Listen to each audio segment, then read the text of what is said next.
Bismillahirrahmanirrahim. Assalamualaikum warahmatullahi wabarakatuh.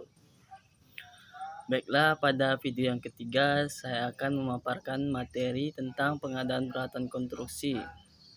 Sebelumnya saya meminta maaf karena materi yang ketiga ini saya tidak sempat untuk membuatkan PPT-nya.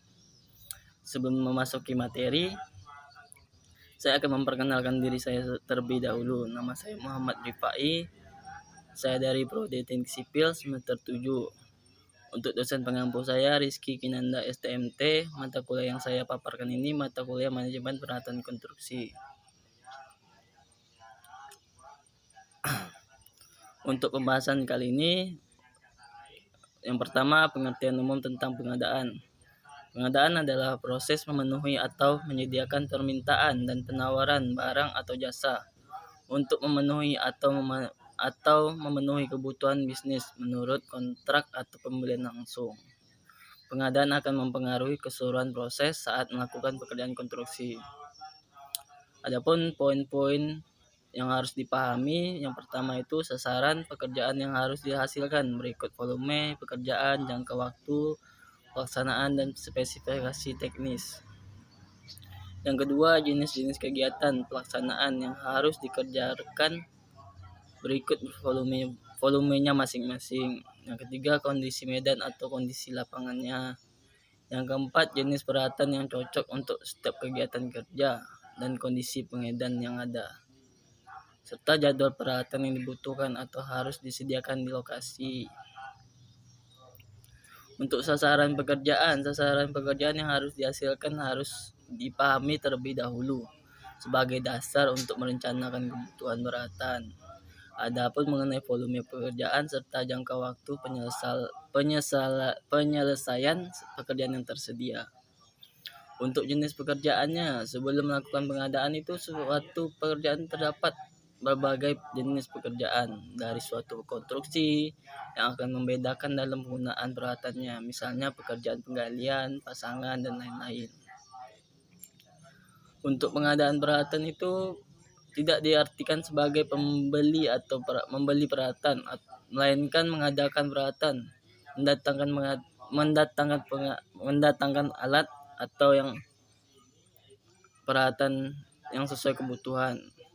Pengadaan peralatan dapat ditempuh dengan beberapa cara. Yang pertama itu dari milik sendiri yang sudah ada. Di sini dimaksud peralatan yang sudah dimiliki sendiri atau yang sudah tersedia.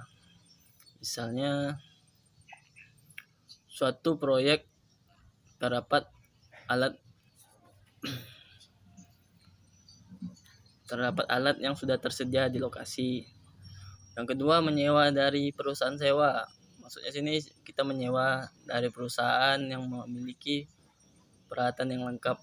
Ketika peralatan tidak tersedia, maka langkah digunakan dalam pengadaan peralatan. Keuntungan dari menyewa ini adalah biaya peralatan pada suatu proyek terbatas hanya pada jumlah sewa. Untuk membeli peralatan sendiri artinya penyertaan modal, sehingga harus dihitungkan berdasarkan pro dan kontra, yaitu nilai jasa peralatan harus lebih tinggi daripada kepentingan bank. Dan itu penggunaan peralatan yang optimal diperlukan untuk mengurangi waktu. Peralatan dibeli mungkin baru atau tidak, kelebihannya sudah jelas, peralatan baru masih dalam kondisi baik dan memiliki umur ekonomis. Sedangkan untuk sewa beli atau leasing, menyewa dari perusahaan penyedia jasa peralatan konstruksi, biasanya alat yang tersedia merupakan dari tarikan pihak perusahaan. Pembelian peralatan. Sebelum memulai proyek, penyediaan jasa atau kontraktor akan menyeleksi dan menentukan peralatan yang akan digunakan dalam proyek. Pemilihan atau evaluasi pengadaan alat dilakukan pada tahap perencanaan. Untuk evaluasi penawaran, untuk menentukan penawaran terbaik dan paling menguntungkan yang dapat diterima, semua penawaran harus dievaluasi sebelum melakukan pengadaan, termasuk evaluasi apakah data administrasi yang diajukan memenuhi persyaratan. Yang Yang keenam itu biaya-biaya yang ditimbulkan dari pengoperasian alat saat di lapangan. Yang pertama, biaya bahan bakar. Biaya bahan bakar yang digunakan untuk pembakaran di mana bahan bakar tersebut akan melepaskan panas. Jumlah bahan bakar untuk operasional alat berat yang digunakan bensin rata-rata 0,06 galon per horsepower per jam, sedangkan alat yang menggunakan bahan bakar solar mengonsumsi 0,4 per horsepower per jam. Yang kedua itu pelumas. Pelumas berperan penting dalam melumasi bagian-bagian mesin. Bagian-bagian ini saling bergeseran pada bagian yang terbuka tanpa adanya kebocoran akibat gaya gravitasi. Penggunaan pelumas biasanya didasarkan pada waktu dan durasi pengoperasian. Untuk perawatan dan perbaikan, biaya perawatan dan perbaikan didasarkan pada kebutuhan peralatan atau kerusakan alat. Biaya alat pergerakan alat berat. Alat pergerakan merupakan bagian dari alat berat yang mengubah hasil mesin menjadi pekerjaan. Alat pergerakan adalah crawler dan ban karet. Biaya yang dikeluarkan apabila alat pergerakan mengalami kerusakan. Yang ketiga itu yang selanjutnya itu biaya mobilisasi dan demobilisasi.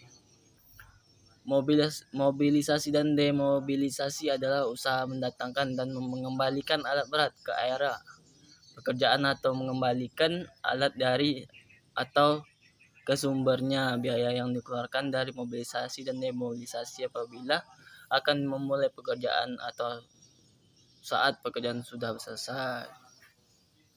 Mungkin itu saja sih pemaparan dari materi ini. Mungkin banyak sih kekurangannya. Saya minta maaf sebesar-besarnya. Saya akhiri. Wassalamualaikum warahmatullahi wabarakatuh. Sekian, terima kasih.